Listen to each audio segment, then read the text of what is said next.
رسول اللہ صلی اللہ علیہ وسلم نے فرمایا جو لوگ نماز فجر سے سورج نکلنے تک اللہ کا ذکر کریں مجھے ان کے ساتھ بیٹھے رہنا زیادہ پسند ہے، کیونکہ نبی صلی اللہ علیہ وسلم کو حکم دیا گیا تھا نا وَاصْبِرْ نَفْسَكَ مَعَ الَّذِينَ يَدْعُونَ رَبَّهُمْ بِالْغَدَاةِ وَالْعَشِيِّ يُرِيدُونَ وَجْهَهُ، آپ ان لوگوں کے ساتھ رہیے، ان کے ساتھ بیٹھیے جو اپنے رب کو صبح شام پکارتے ہیں اور ان سے اپنی نگاہیں نہ پھیریے۔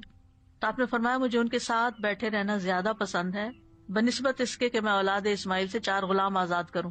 ایک وہ نیکی ہے اور ایک ایسے لوگوں کی کمپنی میں بیٹھنا جو اس وقت اللہ کا ذکر کرتے ہیں، اور میں ایسے لوگوں کے ساتھ بیٹھا رہوں جو نماز عصر سے سورج غروب ہونے تک اللہ کا ذکر کرے، یہ زیادہ پسندیدہ ہے اس سے کہ 4 غلام آزاد کروں۔ تو نماز عصر کے بعد کا وقت بھی صرف جمعے کا دن نہیں، کیونکہ ہم عام طور پر جمعے کے دن پھر بھی تھوڑا سا بہتر کر لیتے ہیں، لیکن عام دنوں میں ہم اس وقت کو دھیان نہیں کرتے۔ ٹھیک ہے، اگر اس وقت میں آپ کے کچھ مخصوص کام ہے گھر کے یا واک کا وقت ہے یا کوئی بھی، تو اس وقت کی برکت کی وجہ سے کہ یہ ذکر کا خاص وقت ہے۔ اور آپ نے یہ بھی دیکھا ہوگا کہ پرندے بھی صبح کے وقت سورج نکلنے تک چہچہا رہے ہوتے ہیں، اور پھر اس کے بعد جب چڑیا اپنے گھونسلوں کو جاتی ہیں اور جو ہی سورج غروب ہو جاتا ہے تو خاموشی سے سونے لگتی ہیں۔ تو یہ اوقات بھی یعنی ایک نیچرل تسبیح کے اوقات ہیں۔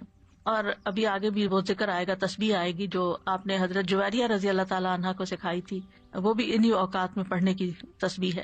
اور صبح کے وقت ذکر کرنے سے شیطان کی گرہیں کھل جاتی ہیں انسان سے۔ جب انسان صبح کے وقت اٹھتا ہے اور پھر وضو کرتا ہے، نماز پڑھ لیتا ہے، ذکر کر لیتا ہے، تو حشاش بشاش خوش مزاج ہوتا ہے، ورنہ سستی ہوتی ہے اس کو۔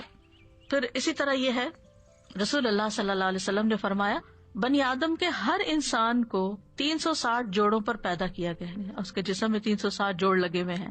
پس جو شخص اللہ اکبر، الحمدللہ، لا الہ الا اللہ، سبحان اللہ، استغفر اللہ کہے، لوگوں کے راستے سے پتھر یا کانٹا یا ہڈی ہٹا دے، یا نیکی کا حکم دے یا برائی سے روکے، تو یہ اس کے 360 جوڑوں کے شمار کے برابر ہے، اور وہ اس دن جب شام کرے گا تو اپنے نفس کو جہنم کی آگ سے دور کر لے گا۔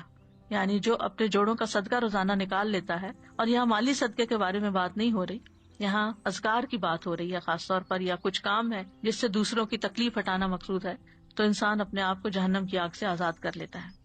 ابن عثیمین کہتے ہیں کہ صبح شام کی اذکار اپنے پڑھنے والوں کے لیے اس قدر وسیع عظیم فوائد اور برکات پر مشتمل ہے کہ ان کا احاطہ نہیں کیا جا سکتا، ان کو بیان نہیں کیا جا سکتا۔ ان میں سے کچھ فائدے جیسے دل اور روح کی غذا ہیں ان اوقات کے اذکار، انسان کے دل کو سکینت ایک نصیب ہوتی ہے، ٹھہر جاتا ہے دل، ایک راحت محسوس ہوتی ہے، ایک مسرت محسوس ہوتی ہے۔ پھر اسی طرح دنیا اور آخرت میں امن اور سلامتی کا ذریعہ ہے، دنیا اور آخرت میں سلامتی کا ذریعہ ہے، کیونکہ پروٹیکشن کی دعائیں ہیں، اس میں حفاظت کی دعائیں ہیں۔ پھر خیر و برکات کے دروازے کھولنے کا سبب ہے۔ پھر چوتھی چیز ہے اجر و ثواب کے حصول کا ذریعہ ہے، یعنی بہت زیادہ اجر و ثواب ہے ان اوقات میں اذکار کا۔ پھر پانچویں چیز ہے شر کے واقع ہونے سے پہلے، یعنی کسی تکلیف کے آنے سے پہلے اور واقع ہونے کے بعد اسے ہٹانے کا ذریعہ ہے۔ ویسے بھی نبی صلی اللہ علیہ وسلم نے فرمایا نا، دعا اس مصیبت میں بھی فائدہ دیتی ہے جو واقع ہو چکی ہے، اور اس میں بھی فائدہ دیتی ہے جو ابھی واقع نہیں ہوئی، جو ابھی مصیبت نہیں آئی۔ اے اللہ کے بندو دعا کو لازم کر لو۔ تو یہ صبح شام کی دعائیں ہی ہیں ایک طرح سے ان میں زیادہ تر۔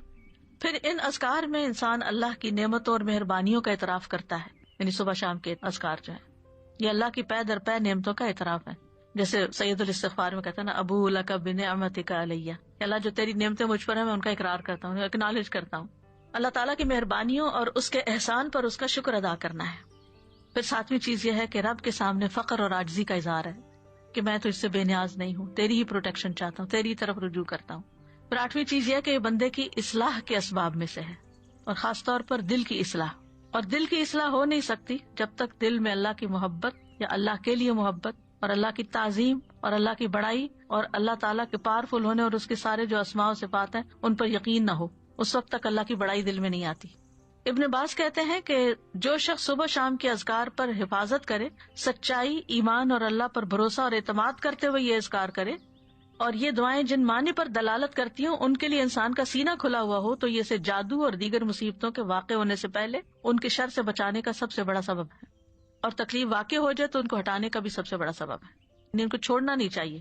لیکن بعض اوقات کوئی تقدیر نافذ ہونی ہوتی ہے تو انسان بھول ہی جاتا ہے، یا سویا ہی رہ جاتا ہے، یا کوئی بھی وجہ بن جاتی ہے اور انسان غافل ہو جاتا ہے، اور اتنے میں وہ واقع ہو جاتی ہے۔ ابن قیم کہتے ہیں کہ دعائیں اور تعوذات ہتھیار کی طرح ہیں، ہتھیار ہیں۔ ہتھیار مارنے والے کی قابلیت اور صلاحیت کے مطابق اثر کرتا ہے، صرف تیز دھار کے ساتھ نہیں. یعنی آپ کے پاس کیسی بھی سوڈ ہو، آپ کے پاس کیسی بھی گن ہو، لیکن اگر آپ کو چلانی نہیں آتی تو فائدہ نہیں ہے. جب ہتھیار کامل ہو اور اس میں عیب نہ ہو، اور وہ بازو طاقتور ہو جو ہتھیار چلاتا ہے، اور رکاوٹ نہ پائی جاتی ہو، تو اس ہتھیار کے ساتھ دشمن کے لیے تاثیر واقع ہوگی اور وہ دشمن کو بھگا دے گا، زخمی کر دے گا. اگر ان چیزوں میں سے کسی میں کوئی کمی ہو جائے تو تاثیر بھی کم ہو جائے گی. کون کون سی چیزیں؟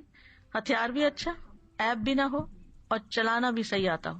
آپ نے عام طور پہ سنا ہوگا لوگ کہتے ہیں کہ ہم خود نہیں رقیہ کر سکتے، کسی راکی کے پاس جانے کی کیا ضرورت ہے.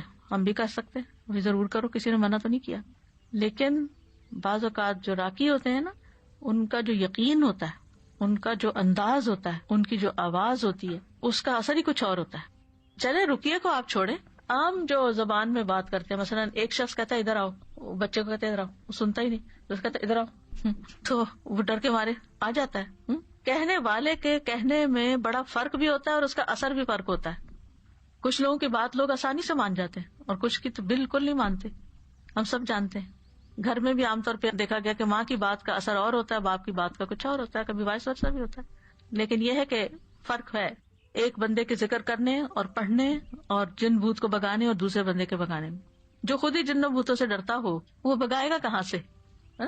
تو جو ایسا کام کرنے والے ہوتے ہیں نا، اللہ نے ان کو خاص صلاحیتیں دی ہوتی ہیں اور خاص ٹیکنیکس بھی دی ہوتی ہیں اور سجھائی ہوتی ہیں، ان کے دل میں ڈالی ہوتی ہیں.